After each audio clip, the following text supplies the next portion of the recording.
Parang siyang bagnet, pero chicharon siya eh. Sobrang crunchy niya guys. As in, ang sarap. So yan guys, gawa ko lang din dito sa bahay yan, no? Starbucks. So, copycat ng Starbucks yan guys. Ang sarap.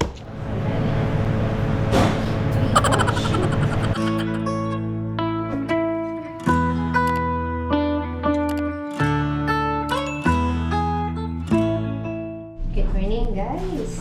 So now, nandito tayo sa elevator.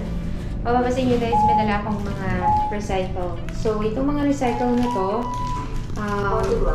ito yung mga recycles na naipon ko for the whole week. So, pakita ko sa inyo guys, yung itsura dito sa condo building garbage area. So, guys, yan kung mapapansin nyo, makikita nyo na may mga iba-ibang bin na mga basura. So, una, pakita nyo dito yung itong brown na bin. Ito yung para sa para sa mga paper and cardboard only. So, mapapansin nyo guys, halos puno na Ganyang kalaki. Malaki yan guys. And then next, susunod dito is yung mga recycle. So, mga recycle yan. So, yan kung mapapansin nyo, pag tinignan mo yung pinakaloob niyan, yan makikita nyo lahat ng mga bagay na pwedeng i-recycle.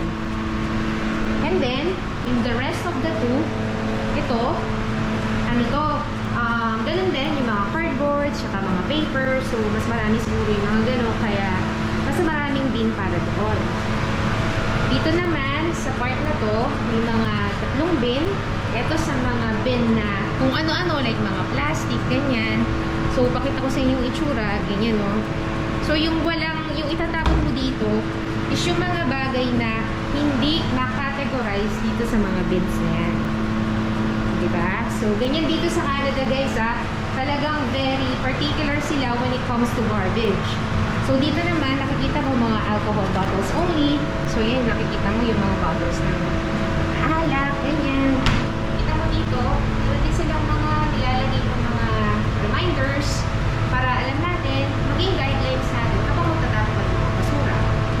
So, ganyan dito, guys, And one thing pa pala, kung mapapansin nyo, guys, dito sa part na to, mayroong pampatay ng insect. Bakit may ganyan? Kasi dito sa condo building na tinitirahan ko, ito sa may downtown area, meron kaming bin para sa mga compost. So meaning, yung mga compost na to, ito yung mga isda, gulay, ganyan, itlog, tapos yung mga cat litter din, sa mga tain ng pusa. So, yun guys, ganyan dito sa Canada. So, yun guys. So, tulad nito, itong plastic na to, wala siyang category sa mga bins na nakalagay dito. So, ibig sabihin, itong plastic na to, ang mangyari dito, ito ay magiging loose garbage. So, dito siya mapupunta sa kulay blue na bin. So, dyan siya mapupunta. So, dyan natin siya ilalagay. Yan, samahan nyo lang ako guys para ma-categorize natin yung normal na ginagawa namin dito sa Canada kapag magtatapon ng basura. So ito, kung mga lalagyan ng noodles na to, ito lang dito sa loose garbage. Ganito, masang recyclable yan. Malalagyan ng itlog siya may cardboard, dito siya mapupunta sa cardboard bin. Or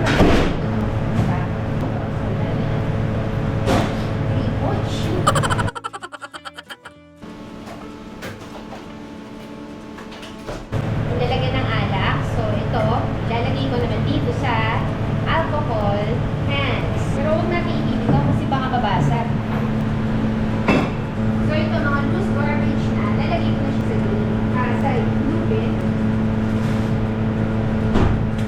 So, yan. Tapos na. Tapos na yung pagtatapon natin ng recycle. Ganyan dito sa Canada, guys. Talagang particular sila sa pag-segregate ng garbage, which it makes sense to me na by doing this, talagang masisave natin yung earth nga naman, diba? So, dito sa garbage area, makikita natin, para hindi masyadong mabaho, sa condo na to, meron din exhaust, may camera, tapos, like, yung pinakamagandang part pala dito is meron nga siyang ganito, yung compost. Syempre, hindi mo gustong ihalo yung mga ganyang klaseng basura sa mga basura na ganito. Kasi syempre, yung mga recyclable na mga gamit na ganito, pwede pa siya gawing ibang gamit or make something out of it, diba? So, this is how it looks like dito sa garbage area dito sa condominium. Walang pest kasi merong ganyan, yung pampatay ng pest. So, tara na guys, tapos na tayong magtapon ng basura. Ngayon naman, pupunta ngayon tayo sa storage area. Kapag nakatira ka dito sa condo na to, depende rin sa unit na meron ka. Merong allowed na isang parking area, parking slot. So, nandito tayo sa may parking area, if makikita nyo. And then, meron din storage room. Ito yung room kung saan ilalagay mo yung mga bagay na hindi mo kailangan sa loob ng unit, sa condo. Like mga box, mga bagay na hindi mo naman gagamitin, pang summer, winter, spring, summer, or fall, lalagay mo doon. So, dito yung way papunta doon. Nasa third floor din siya. So, papasok tayo kasi meron tayong kukuhanin sa storage room na ipapakita ko sa inyo mamaya kung ano yun. So, let's go. Yan. So, nabuksan ko na siya. So, pasok tayo dito sa storage room. So, yan guys ha. Ganito yung itsura ng storage room dito sa condominium. So, yun nga. Ibig sabihin, may mga gamit ka na hindi mo kailangan, pwede mo siyang ilagay sa storage room. So, yung empty na storage room, ganyan ang itsura. Yan. Isang unit yan. Ganun din dito. May mga designated na mga locks. May number 10. Yan. So, ganito yung itsura dito sa loob ng storage room. Yan o. So, yan. Yan. Binuksan ko yung ilaw guys. Para hindi masyadong nakakatakot. Kasi safe naman dito guys, pero ganito siya. Ganyan ang itsura ng storage room dito sa condominium. So, di ba pag umikot ka, yan, makikita mo bawat unit, may mga gamit na mga katambak. So, sunod-sunod dyan, para bang shelter ng mga hayop. So, yan. So, may storage room tayo. At, ang storage room ko is, charan! Ito. So, yun yung mga bagay guys na hindi ko ginagamit. Like, nandyan yung mga box ng mga pinabibili kong gamit, maleta na hindi ko naman laging gagamitin, dito natin i-store. So ngayon, ang kukuhanin natin dito is yung mga gagamitin kong gamit para sa pagsiset up ng Christmas tree. Sorry sa pormahan ko guys kasi obviously hindi pa ako naliligo. So nagsakat lang ako para hindi naman obvious kung sakaling may magsabihan ko sa elevator. So, ngayon, hahanapin natin ngayon yung mga gagamitin ko para sa Christmas tree. So, yun guys, so, tingnan nyo, makikita nyo yung mga gamit ko. Oh! Ito na pala siya, guys. Ang aking mistletoe. Yan ang aking mistletoe. So, kunin natin yan para makapag-set up na tayo ng ating Christmas shenanigans. Yung mga ginagamit ko, yung mga star. Christmas tree. Yan. Hindi ko lang alam guys kung kaya kong buhatin lahat doon sabay-sabay, pero gawin natin yung best natin kasi ang hirap kung babalik pa ako ulit dito. So, tingnan natin. Mabubuhat ko na to ng sabay-sabay kasi ang bigat. So, yan. Mga ganyan. Takpan na natin. So, sara na natin. That's it. At aalis na tayo. Kaya ko bandalin lahat to. Mabigat to guys ha. Ito mabigat to. Kaya ko naman siguro dalhin lahat. Isa-isa yung natin.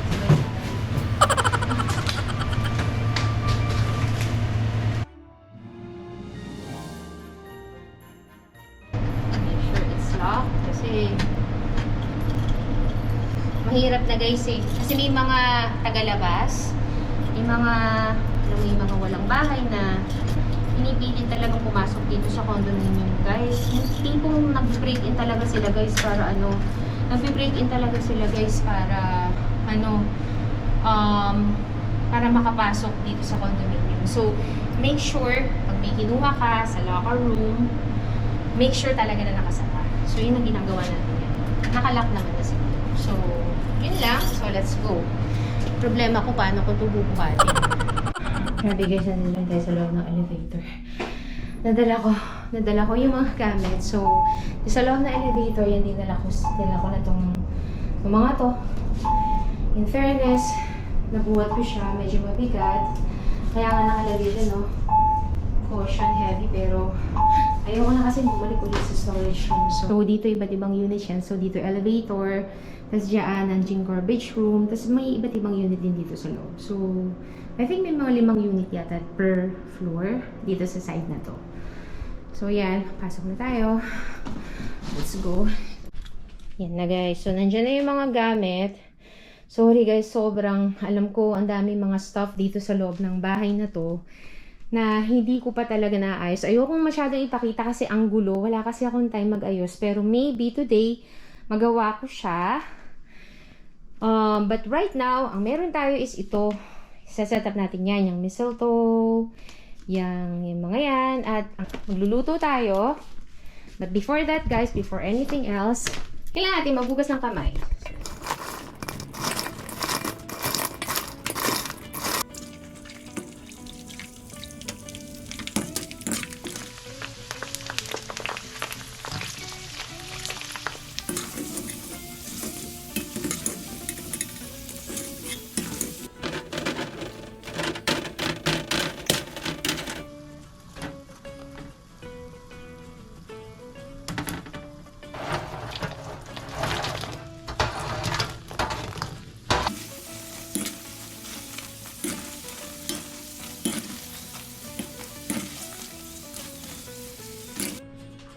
Ayun na guys. Oh, tapos na. Naluto ko na ang chicharon natin na may laman-laman.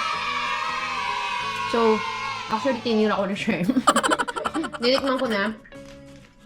Grabe guys, ang sarap. Sobrang sarap. So, eto, tinry ko lang sa bahay, yung may mga laman-laman na chicharon. Kasi nakikrave ako. Kasi guys, yung mga ganito, mga chicharon dito sa Canada, sobrang mahal. Tapos wala pang laman.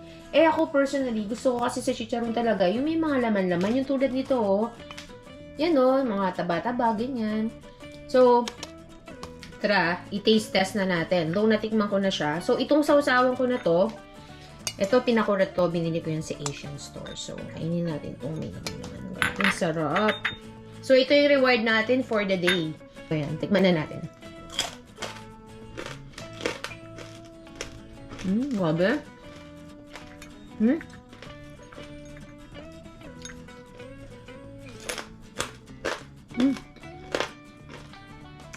Promise, sobrang crunchy as in. Sarap. So yan, sa mga kapwa ko Pinoy na sa ibang bansa, kung nakikrave kayo ng chicharon, pwede yung gawin sa bahay guys. So yan, ginawa ko lang dito sa bahay.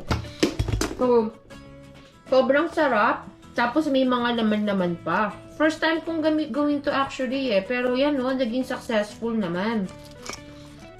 Kasi, para siyang bagnet, pero chicharon siya eh. Sobrang crunchy guys, as in, ang sarap.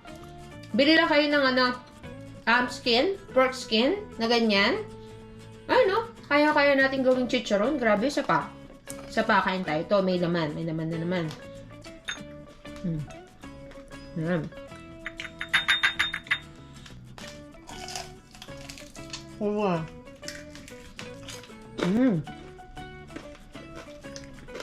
Sarap.